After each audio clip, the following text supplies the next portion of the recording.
Bismillahirrahmanirrahim. Salam sejahtera, bersua lagi dalam membongkar kisah sejarah. Dan kisah kali ini ialah penglibatan Senoy Prague di Perak tahun 1948 sampai tahun 1974. Seperti apakah kisah ini? Mari sama-sama kita saksikan kisah menarik ini dalam sejarah bangsa kita. Penglibatan awal Senoy Prague dan orang asli dalam pasukan keselamatan di Perak ketika era darurat. Sebelum Senoy Prague diangkat sebagai salah satu batalion dalam pasukan gerakan Polis Diraja Malaysia (PDRM), pasukan Senoy Prague telah berperanan sebagai pasukan keselamatan tidak tetap yang membantu pihak kolonial British membendung ancaman komunis di Perak. Peranan ini diteruskan hingga pasca kemerdekaan Tanah Melayu. Perkembangan penglibatan Senoy Prague dalam pasukan keselamatan ini dibuktikan melalui sumber Kementerian Dalam Negeri, PDRM dan rekod Senoy Prague dari Arsip Negara Malaysia.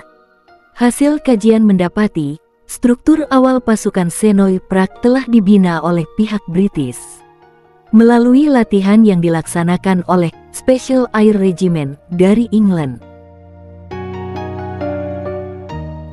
Setelah merdeka, pasukan Senoy Prague diserap dalam perkhidmatan PDRM sebagai pasukan keselamatan tidak tetap.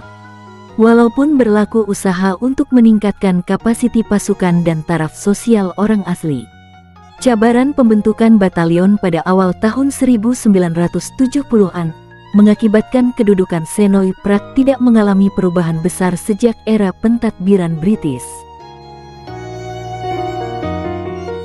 Pasukan Senoy Prague telah memainkan peranan key player di perbatasan bagi memastikan pengaruh komunis dapat dibendung dengan SVN. Ketika era darurat pada tahun 1948, British telah mengisi-tiharkan darurat di seluruh tanah Melayu dengan alasan pemberontakan Parti Komunis Malaya, PKM. Pengisi-tiharaan yang dilakukan Sir Edward Gen, pesuruh jaya tinggi British di Tanah Melayu, adalah merupakan usaha pihak kolonial bagi melindungi pentadbiran dan kepentingan ekonominya. Hal ini demikian karena beberapa siri serangan PKM di ladang dan estate milik Eropa di Perak dan kemudiannya di negeri-negeri Melayu lain, telah mendorong pelibatan British secara langsung bagi menangani ancaman PKM tersebut. Misalnya, campur tangan Edward Gen secara langsung dalam perjumpaan khas pengurus-pengurus ladang di Perak. Setelah John A. Allison dan I. Christian, yaitu pengurus ladang di Sungai Siput, yang dibunuh oleh 12 orang anggota PKM. Bagaimanapun, konteks pengisi-tiharaan darurat ini juga boleh ditafsirkan sebagai usaha British untuk membendung ancaman gerakan nasionalis tempatan, selain komunis yang dianggap menggugat kedudukan pihak kolonial di Tanah Melayu.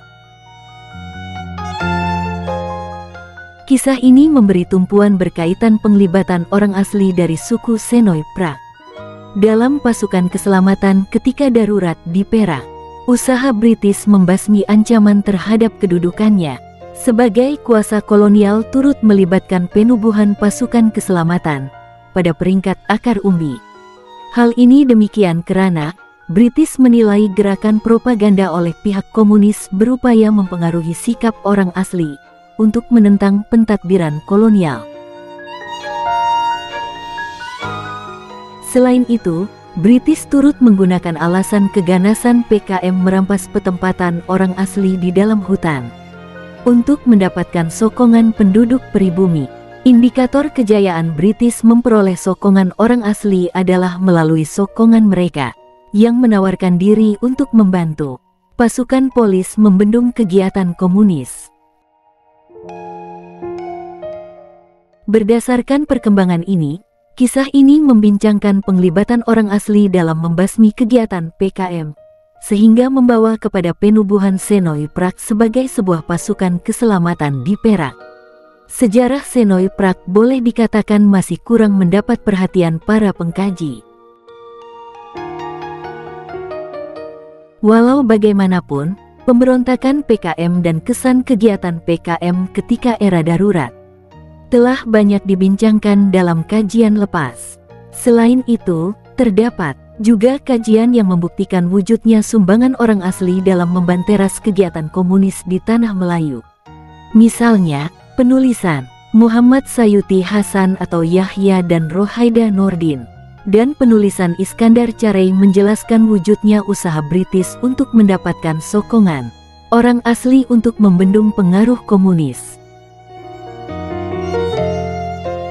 Selain itu, Alun Jones turut membuktikan keupayaan orang asli berjaya membantu British memerangi gerakan komunis di kawalan pedalaman, khususnya di hutan. Penelitian terhadap kajian lepas membuktikan wujudnya kebergantungan British terhadap kearifan lokal masyarakat orang asli untuk membendung pengaruh komunis sehingga ke peringkat akar umbi.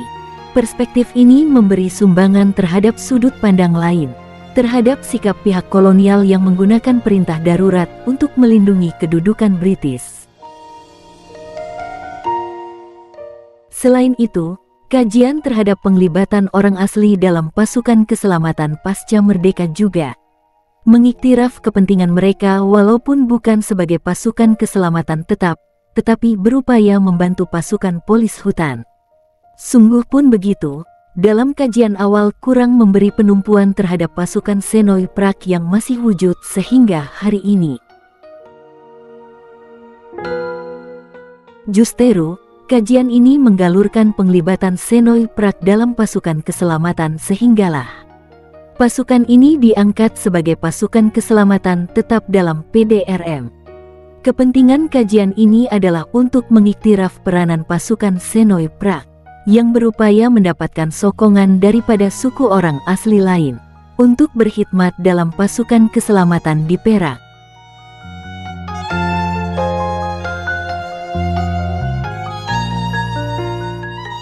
Pelaksanaan dasar keselamatan ketika darurat mengakibatkan anggota PKM berundur ke dalam hutan.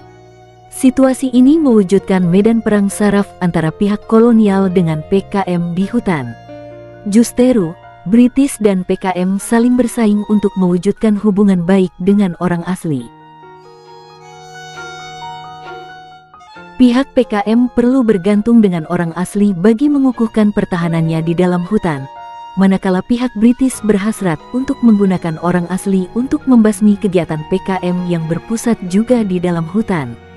Oleh yang demikian, situasi ini mengakibatkan tekanan dalam kalangan orang asli untuk memilih pihak yang ingin disokong. Hal ini demikian karena pihak British dan PKM masing-masing mempunyai kaedah tekanan berbeza untuk mendapatkan sokongan daripada orang asli. Antara tindakan agresif PKM untuk mendapatkan sokongan orang asli ialah dengan mengugut keselamatan petempatan orang asli. Tindakan tersebut bermatlamat untuk mendapatkan ilmu hutan daripada kalangan orang asli bagi meningkatkan pertahanan PKM di hutan daripada ancaman pihak British. Selain itu, PKM menggunakan orang asli untuk memperoleh sumber makanan dan maklumat risikan berkaitan gerakan pasukan keselamatan pihak kolonial di negeri Perak. Di samping itu, pihak PKM turut menggunakan propaganda bagi mendapatkan sokongan daripada orang asli. Antaranya, berjanji untuk membangunkan kedudukan orang asli di Perak pada tahap lebih baik yang tidak dipenuhi oleh pihak British. Oleh yang demikian, faktor untuk keluar daripada kemunduran mempengaruhi sebilangan orang asli menyokong gerakan PKM di Perak. Orang asli menilai, pentadbiran kolonial British telah meminggirkan kedudukan mereka termasuklah dalam aspek pembangunan sosial. PKM memanipulasi sokongan orang asli terhadapnya dengan mendapatkan bekalan makanan, bahan pertanian, dan ilmu hutan.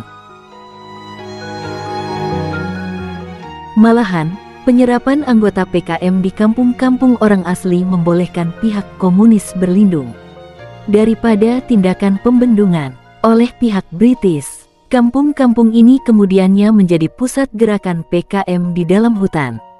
Oleh sebab itu, kumpulan orang asli yang menyokong gerakan PKM kebiasaannya terdiri daripada suku yang tinggal jauh di dalam hutan belantara. Gerakan PKM di dalam hutan menggugat kedudukan British dan mengakibatkan pentadbiran kolonial mula melaksanakan dasar untuk mendapatkan sokongan orang asli. Kedudukan taraf sosioekonomi orang asli di Perak ketika penjajahan British ialah miskin. Tindakan eksploitasi PKM terhadap sumber kehidupan orang asli kemudiannya mengakibatkan perubahan sokongan mereka kepada pihak British. Hal ini demikian karena terdapat ahli PKM yang merompak harta dan bekalan makanan orang asli, sehingga mengancam kehidupan dan memberi tekanan ekonomi kepada orang asli. Selain itu, PKM turut memaksa orang asli untuk menentang British bagi pihak mereka. Situasi ini menyebabkan orang asli mendapatkan akses bekalan makanan yang disalurkan pentadbir kolonial. PKM juga dikatakan gagal mendapat sokongan karena tindakan ancaman dan gangguan terhadap kawasan petempatan orang asli. Misalnya, pada tahun 1953, seramai 11.500 orang asli di Perak terkesan dengan tindakan agresif PKM di Perak.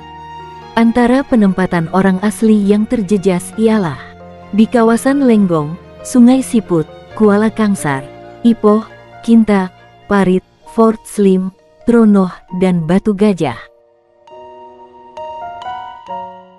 Selain itu, pihak PKM turut menculik dan membunuh orang asli di Ipoh pada tahun 1955. Dalam kejadian tersebut, seramai 7 orang asli telah diculik, manakala 4 orang daripadanya telah dibunuh. Tindakan agresif PKM ini kemudiannya mempengaruhi sikap orang asli, yang mula menyokong pentadbiran kolonial British.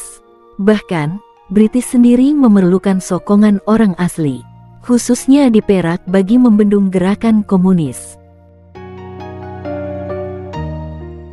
Dalam keadaan lain, pejabat kolonial berpandangan masyarakat Cina tidak mempedulikan pengisitiharaan darurat oleh British di Perak, karena lebih memberi tumpuan terhadap aktiviti ekonomi mereka. Malahan, pihak kolonial mengkritik sikap orang Cina yang tidak menghulurkan sebarang bantuan kepada pihak kerajaan bagi membendung kegiatan PKM. Walau bagaimanapun, terdapat sebilangan pelombong dan pengurus ladang yang tidak menyokong kegiatan PKM karena tindakan komunis mengganggu kegiatan ekonomi mereka. Misalnya meminta uang pelindungan dan mendesak komuniti komersial Cina menyokong PKM. Dua faktor utama ini menjadi alasan majoriti komuniti komersial Cina menyokong pentadbiran kolonial British berbanding PKM. Selain itu, masyarakat Cina yang pro kepada pihak kolonial juga dikatakan tidak terpengaruh dengan dakwah anti-kolonial dalam akhbar-akhbar berhaluan kiri di tanah Melayu.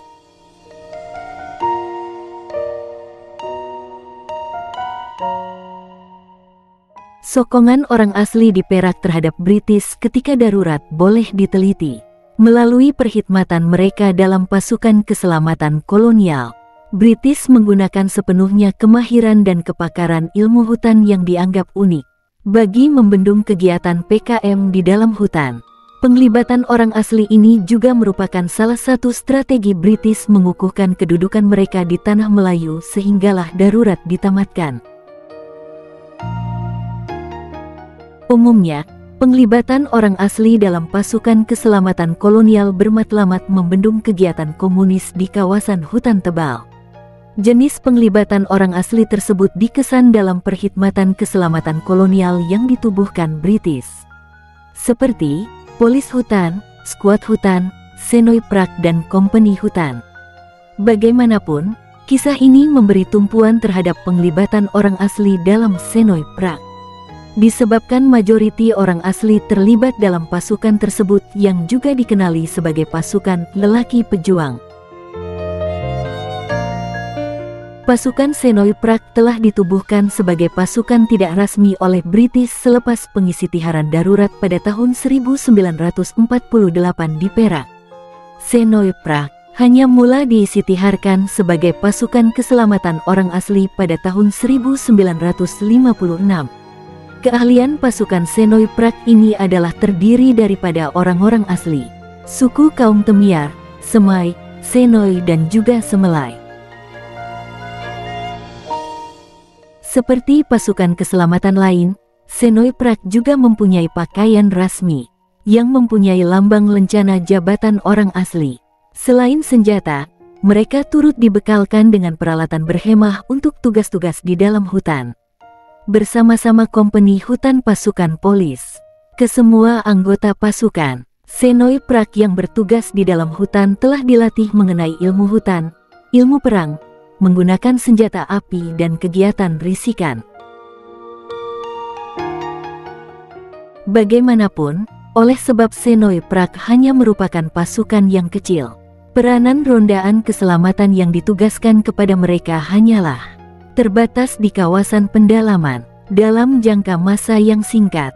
Sementara kompeni hutan dari pasukan polis diberi peranan melakukan aktiviti rondaan dalam skala yang besar, disebabkan anggotanya yang lebih ramai. Peranan Senoy Prak dan kepentingan Senoy Prak sebagai salah satu pasukan keselamatan kolonial boleh diteliti melalui tindakan British melaksanakan latihan pasukan keselamatan terhadapnya, antaranya latihan ketenteraan oleh pasukan 22nd Special Air Regiment (SAS) yang ditempatkan di Perak. Antara bentuk latihan yang diberikan ialah latihan penggunaan senjata, latihan menembak, dan latihan teknik asas ketenteraan. Terdahulu, SAS yang merupakan pasukan khas tentara udara British telah tiba di tanah Melayu pada tahun 1950 bagi membantu pasukan polis membendung kegiatan PKM. Selain memberikan latihan ketenteraan, SAS juga berperanan penting mendapatkan sokongan orang asli bagi menganggotai pasukan Senoy Prak. Sehingga tahun 1956, Senoy Prak telah menerima latihan dalam tempo 6 bulan. Yang mana 2 minggu daripadanya berpusat di pejabat regimen SAS di Kuala Lumpur, dan 4 minggu daripadanya latihan operasi hutan. Secara umumnya, Senoy Prak sering melakukan tugas pasukan keselamatan bersama-sama polis hutan dalam melaksanakan serangan besar-besaran ke markas PKM di kawalan pendalaman di negeri Perak. Pada masa yang sama, rondaan bersenjata turut dilaksanakan bagi mencari dan memusnahkan sama ada petempatan ahli komunis atau markas perlindungan mereka. Senoy Prak juga melaksanakan aktiviti risikan dengan melakukan tugas peninjauan di kawalan pedalaman hutan. Mereka mendampingi orang asli bagi mengutip rahasia komunis berkaitan gerakan mereka dan mengenal pasti markas komunis untuk dihapuskan. Selain sebagai satu usaha melindungi orang asli daripada tindakan agresif PKM, aktiviti risikan juga bertujuan membendung pengaruh PKM daripada terus menular dalam kalangan orang asli. Oleh sebab itu, Senoy Prak juga ditugaskan untuk memujuk orang asli yang menyokong PKM untuk memihak kepada British. Hal ini demikian karena sokongan orang asli terhadap PKM mengakibatkan kedudukan dan kegiatan komunis di kawasan hutan di negeri Perak lebih kukuh. Berdasarkan alasan ini juga, British mengarahkan Senoy Prak dan polis hutan untuk menangkap orang asli yang menyokong PKM. Namun, tiada tindakan yang diambil memandangkan pihak British ingin terus mengeksploitasi orang asli. Peranan Senoy Prak sebagai pelindung petempatan orang asli juga dibuktikan melalui tindakan mereka bersama-sama polis hutan, memindahkan kampung orang ke kawasan yang lebih selamat daripada ancaman komunis. Tindakan ini lebih efisien disebabkan kepercayaan orang asli terhadap Senoy Prak, yang mana keanggotaannya terdiri daripada orang asli sendiri.